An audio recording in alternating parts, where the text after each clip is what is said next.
Hi guys, scenthound here today, coming for another Freshie battle. The legend, the mother of them all, Acqua di Gio.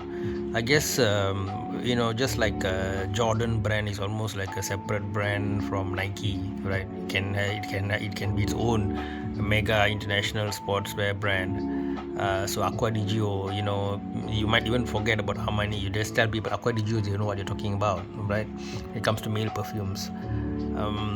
Or in music albums, like Thriller by Michael Jackson, right? One of the legends, right?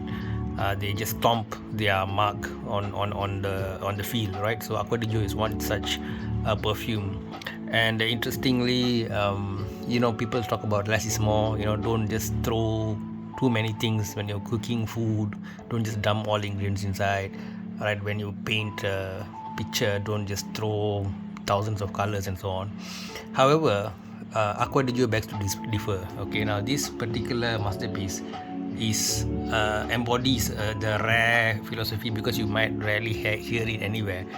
The philosophy that more is more. Alright, this perfume was created by not one but three perfumers. Their names I'm gonna choke myself to pronounce all their names in the correct way. Right, three Europeans, I think.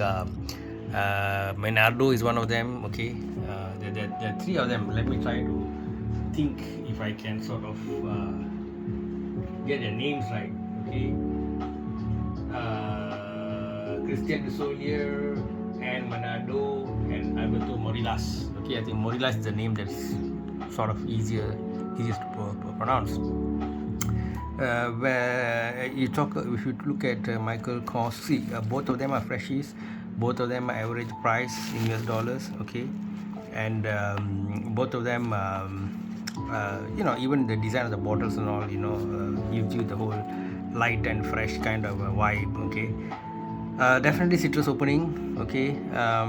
It's like a shortcut for any self-respecting perfumer nowadays. Throw in a bergamot, right? They always throw in a bergamot because bergamot, for the human creature, it symbolizes freshness, right? It wakes him up. It's like a zest thrown in your face, right? So it's very rare that people don't like it. So they put in the obligatory bergamot. But wait, Acqua di Gio is not done, right? So Acqua di Gio is all about more is more. So three of these perfumers sat down and they just decided to throw in all the citruses that's available to them. Okay, so what are the citruses available to them?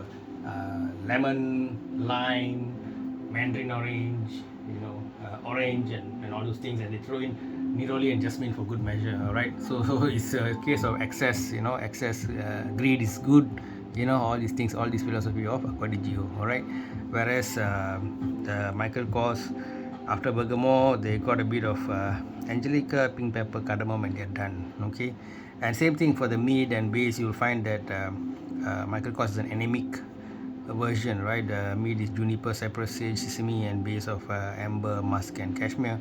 Whereas Acqua di Gio, it's got like literally dozens of, they just throw in all the things they knew. I guess they got cologne, they synthetic stuff, right? They got C notes, they got what peach, they got violet, they got nutmeg, they got rose, they got a base of cedar, they got amber, they got patchouli, they got white musk. I think they threw in all the ingredients known to man in the 1990s into this thing, and somehow concocted it in a sweet way that made everybody fall in love with it and became a mega hit. Okay, even the newer Profondo, Profumo, and all those confusing name. Let me say hi to the marketing wizards at Armani. Hi guys, great job there confusing the customers. Okay, Profondo, Profumo, God knows what else. Doesn't help anybody, I think, if you ask me. But anyway, the OG is the OG, and I still love Acqua di Gio. And of course, the projection, the silage, the longevity, all is a bitch. Sorry for my language. Apologize.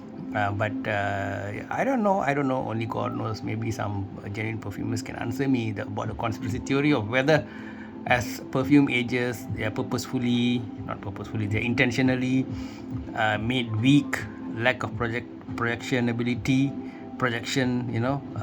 made less so that they can pump in some new models, new perfumes, which maybe some bottle modifications, some cheaper ingredients, or ingredients not allowed by law anymore, and make a buck.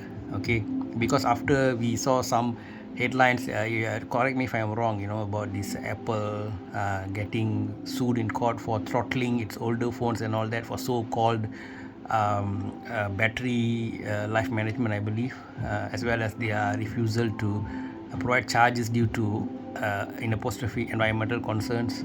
Well, again, this is just what I read in the media, right? I'm not going to comment who's right and who's wrong without going into the details of each issue. Okay, but you get the drift, right? This problem of perfumes lacking longevity and projection, even in those called EDP and so on, needs to be looked at. And some perfumes, perfume, it's just named in such a way when actually they're just simply three different perfumes. Okay, they're not 100% same perfumes at different concentrations. So it seems like terminology does not mean anything to perfume manufacturers.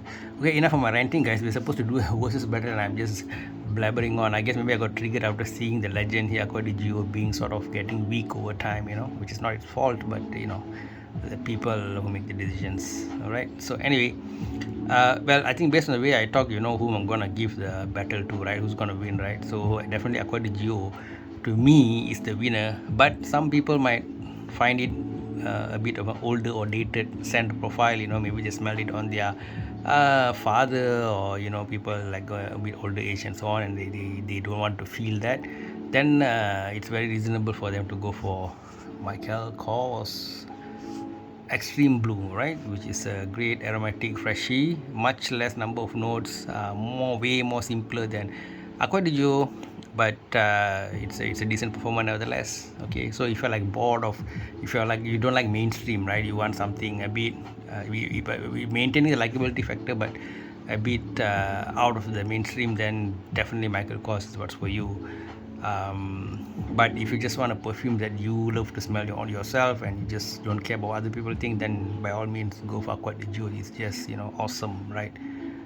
So I think that's sort of the end of this battle, guys. This battle will be won by Michael Kors if you're a young person who don't like to follow convention, who like to try different new things. Whereas if you're a person who want a trusted brand, what do you call it, confirmed performer, right, you're more of a mainstream person who want to smell good and get compliments, although in brackets, right, projection, longevity, hello Armani, all right, needs to be worked on. This victory of this battle goes to the OG Acqua di Gio. Okay guys, thank you, take care, see you guys in the next one.